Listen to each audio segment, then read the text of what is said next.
Welcome back mga ka-studio to another video. For today's episode po, titikman ko ang sikat na chicken inasal. Ito mismo sa Juice Chicken Inato. Nasa harap lang po ito mga studio ng Rizal Boulevard po, Dumaguete City. Kaya tara na, hindi natin patagal ito. Let's go! So ayan mga studio, ito na po yung order natin. Mayroon pong paa, yan. Tsaka yung isa naman ay pitso. Nagbigay din sila ng, ano to siya?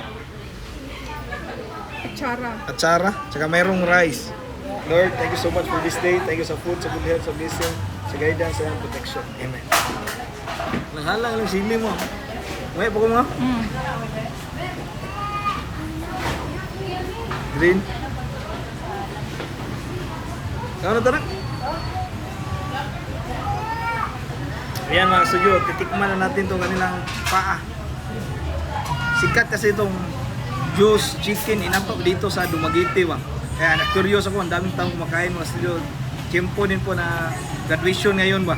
Daming mga nag-graduate tapos dito kumain. Tara po, tikman natin. Ito mga. Lutong-luto yung nasal lang mga studio. Sausaw natin dito sa sausawan. Yan. Kain po mga studio.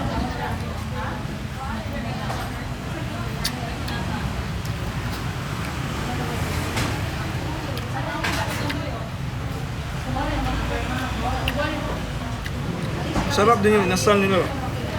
Tikman ko ulit ng walang sausawan.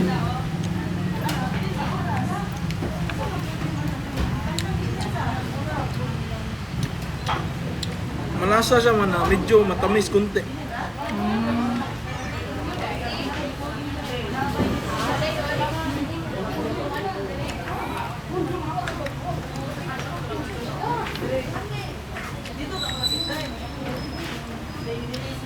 Sarap siya, kalas kaya ni kanon.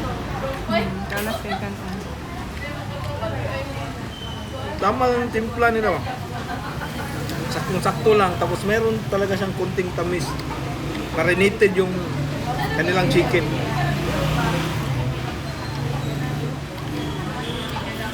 Sarap siya mga studio. Kain mo tayo.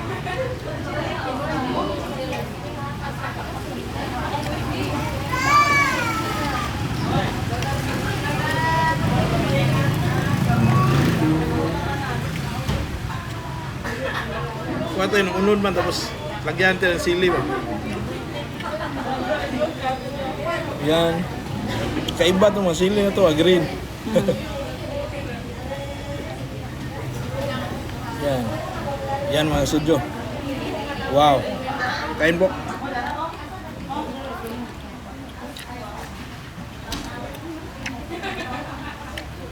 Nangang sili lang mo.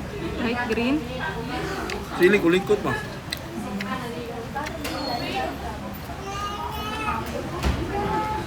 Sarap po. Anong oras na ngayon? 2 PM na? 2 PM na, dami pa. Tsao mo.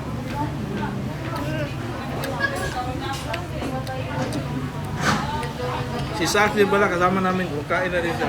Nag-enjoy din si Sax kasi paborito niya yung chicken. Sabi mo Sax, chicken nila. Lami. Big na po si Sax. Yan, dito naman tayo sa pitso mga studio. Yan, kapag kagunod na mo.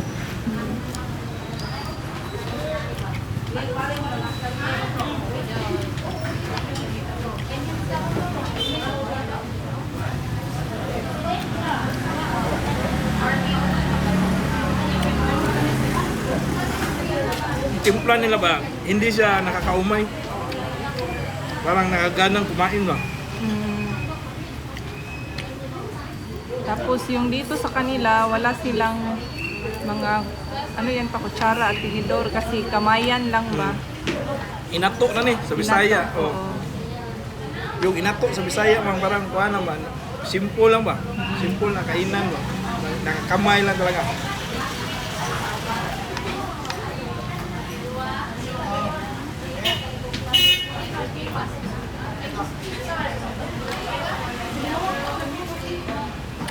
After dito, magsulit tikman din natin yung famous delicacy dito sa Dumaguete ba? Yung San Srival. Yeah, excited ako dyan. Kasi magkatabi lang sila. Oo.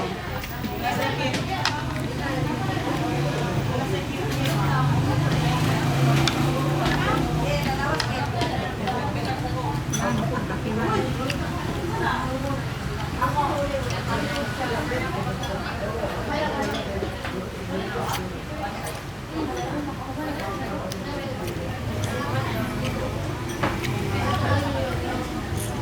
Tsaka yung chicken, nasa nila kanang wala siyang dugo ba? Ito talaga ang pagkaluto, no? Hmm.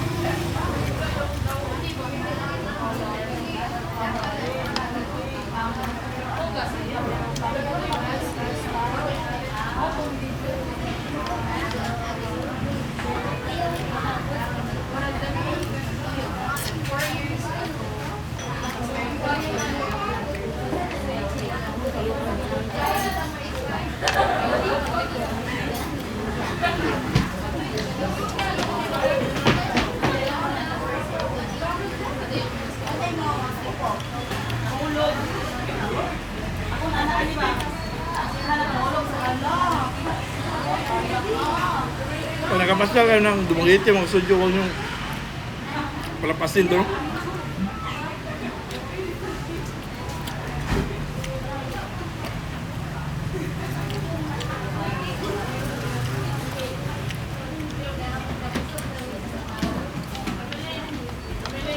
Kas kan umur. Kaya lagi.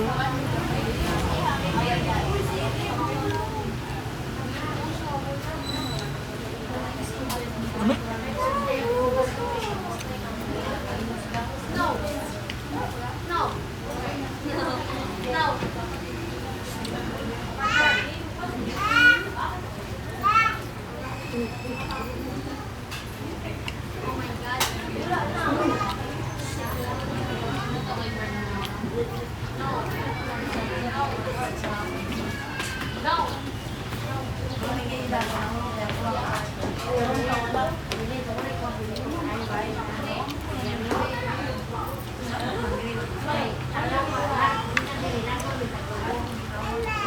Na.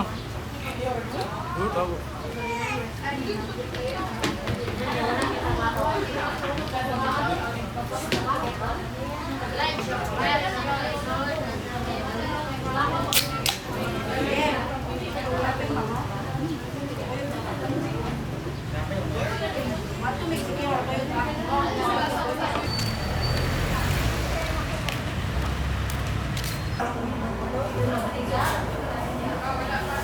Ito na po yung order namin mga kastudyo dito sa San Srival.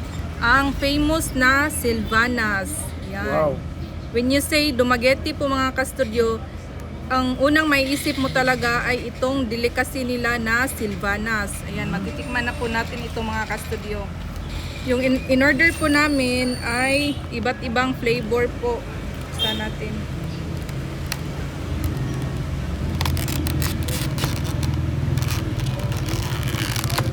Wow. Yan. Meron pong ubi, pandan, strawberry, chocolate, at vanilla.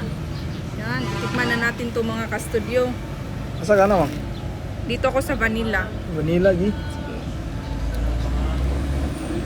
Wow. Kain tayo mga kastudyo.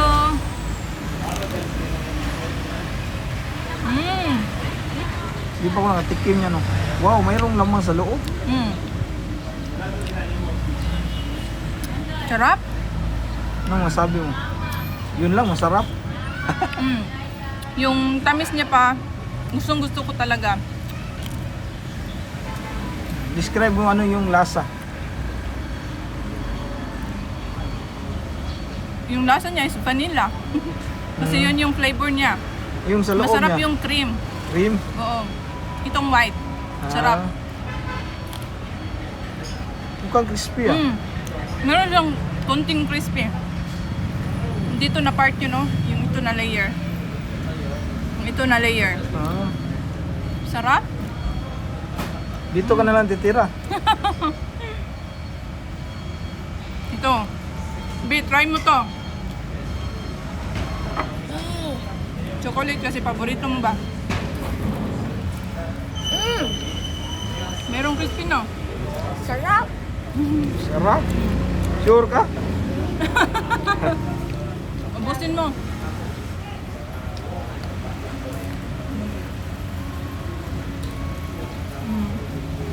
Nag-order din po ako ng ice cafe latte.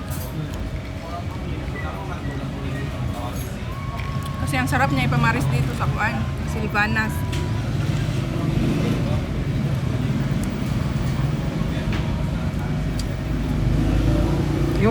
Yung tamis niya, anong masabi mo? Ilang level mo?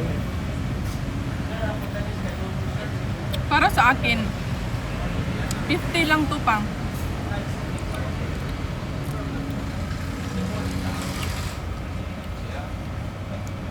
Kasi hindi siya yung tamis na kapag na-ingkit mo ba, nakagat mo ba, parang magkaras yung tutunlan dito.